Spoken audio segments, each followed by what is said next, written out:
Six Flags America is considered by many to be one of the worst Six Flags parks in the entire chain. I'm here to tell you why I don't think that's necessarily the case. I think the park gets too much hate, and I'm here to show you how they are making great strides to improve, because this park is definitely not perfect. But as someone who's been going here for almost 10 years, I can tell you I've seen some noticeable improvements. But before we get into that, let's talk about a few basic things you need to know. Six Flags America is located in Upper Marlboro, Maryland. It is off of the Capitol Beltway going around Washington, D.C. The park is home to 9 roller coasters, although they'll claim it's 10 because they count their Super Loop as a roller coaster. That is not a roller coaster. The park has a reputation of being the dumping grounds of many other more popular Six Flags parks, so they're home to a lot of relocated roller coasters. A couple of them happen to be from Six Flags Great America outside of Chicago, so they haven't actually received a ground up brand new roller coaster in quite some time, but hopefully that'll change within the next couple of years. But that doesn't mean that they don't receive new additions. Their headlining attraction is Superman Ride of Steel. It is an Intamin hyper coaster. It's a clone of the original at Darien Lake. Odd layout, but still super fun. Some great airtime.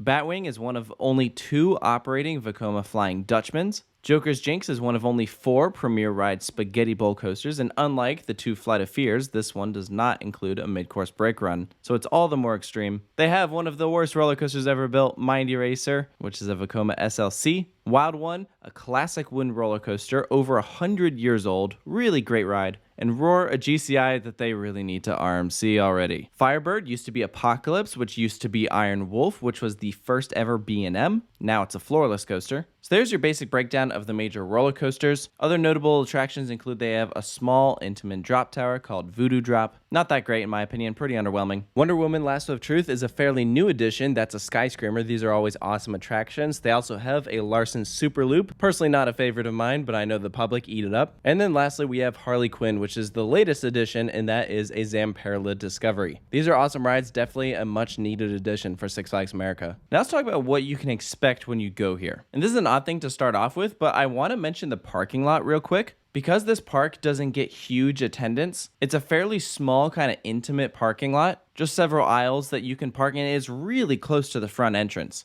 So do yourself a favor, never pay for preferred parking. You don't need it. You can oftentimes get a pretty close parking spot and you'll be all set. Because of the park's proximity to Washington, D.C., there's obviously lots of history there. So they gave the front entrance and Main Street a very classic colonial style. You'll see lots of brick, white columns. Actually, right inside the front gate is kind of a little Liberty Bell. You'll see American flags everywhere. When the park is named Six Flags America, yeah, there'll be some nods to the country we live in. And I gotta say, it's actually a pretty charming front entrance. If you've been to Six Flags New England, that one is in the same style too. It might be the nicest area of the park. And they have recently made some updates to their front entrance experience where now security is a little bit more streamlined. They added an entire new building for it and updated the Season Pass Processing Center. So I'd say the front entrance is looking better than ever. That being said, I do kind of wish that theming continued throughout the rest of the park, because some of the themed areas of Six Flags America really are not that great. It's actually fairly sad. It's like they didn't even really attempt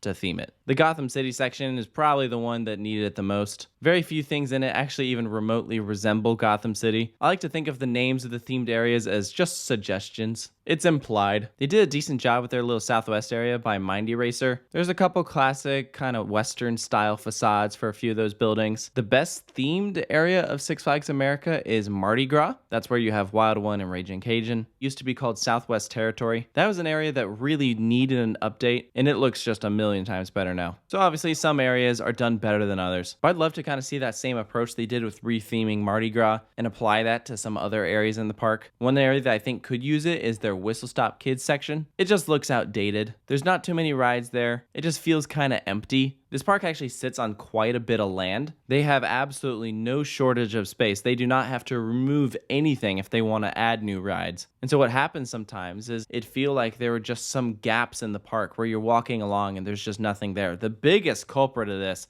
is the walk from Superman to Batwing. It is actually obnoxious. So much space going unused. If Six Flags invested in this park more, it'd be really great to see that area get an expansion. In terms of what I'd like to see here roller coaster wise, I know it's hard to imagine Six Flags adding a brand new roller coaster here, but even a clone I think would be a pretty decent fit here. As I said at the beginning of the video, my number one go-to would be an RMC redo of Roar, but even something like a free spin would work here. Now, I mentioned that this park kind of has a bad reputation. So what are the biggest issues with it? Probably the number one complaint is the operations. They are notoriously bad. The first ever operations video I ever did on the channel was for Six Flags America, and it also happened to have the worst operations out of any park I've ever done an operations video for. The longest dispatch we saw that day that I recorded was 10 minutes for Superman between some cycles. And Batwing wasn't much better ever, that averaged 7-minute cycles. And it doesn't help that Six Flags America also notoriously runs one train on everything. Now, in Batwing's case, they only actually have one train for it, but everything else has two. And so it's just annoying when you have slow operations in combination with the fact that you're only running one train, so your capacity is absolutely just destroyed. But the last several times I've gone to Six Flags America, I've definitely seen some change. I don't think the operations have been as bad there since that operations video I filmed. I've really seen some improvement. The last time I went to Six Flags America, I wouldn't call their dispatches slow at all. At one point, we saw them rolling trains on Superman. That's when the previous train hit the brake run, the next one is immediately dispatching. And they had 2 trains on just about everything. Now, we did go on a weekend, so that could be a reason for it, but I mean, hey, here's my advice. If they're doing the logic of, well,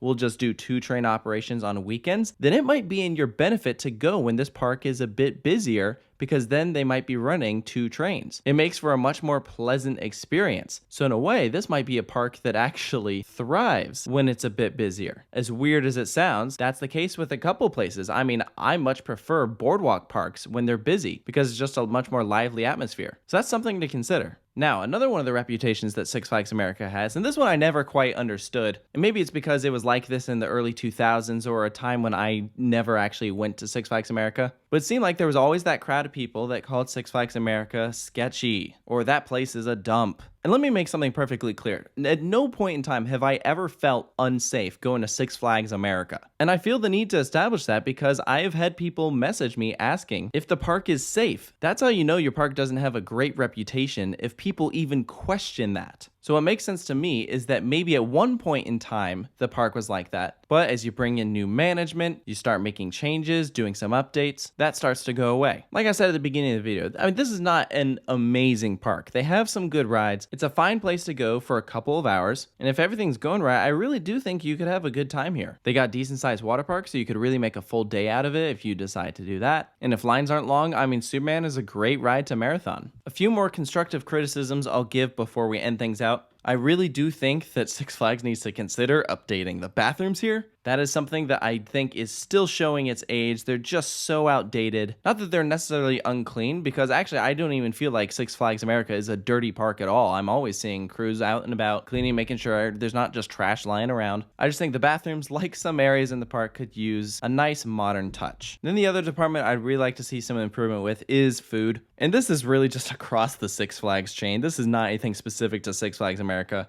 They're not exactly known for the greatest food in the world. Most places only offer chicken tenders, pizza, hot dogs, burgers. The epitome of your stereotypical theme park food. I much prefer it when parks start to branch out. I know there's a place in the park where you can get a Philly cheesesteak. At one point in time, I'm not sure if they still offer this, but they had chicken and waffles. And if you're planning on making repeat visits, I absolutely recommend the dining plan. If you're a Six Flags Pass member, you get 2 meals and a snack whenever you visit. I always use my snack option at like Johnny Rockets, get a milkshake. And then that way you don't have to worry about spending a crazy amount of money on food because, yeah, like every amusement park, the food is overpriced.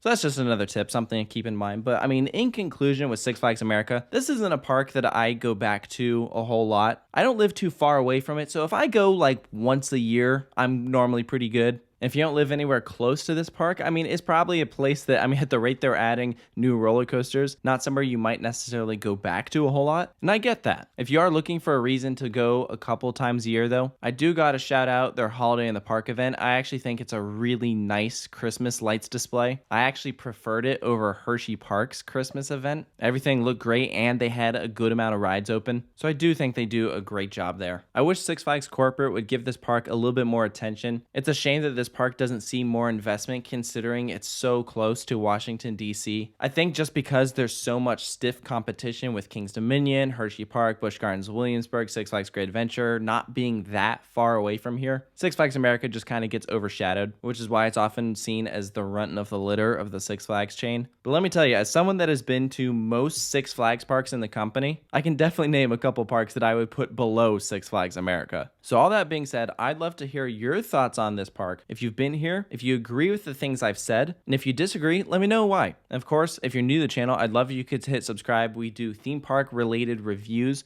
for places all across the world. So make sure to stay tuned for more, and I'll see you guys next time.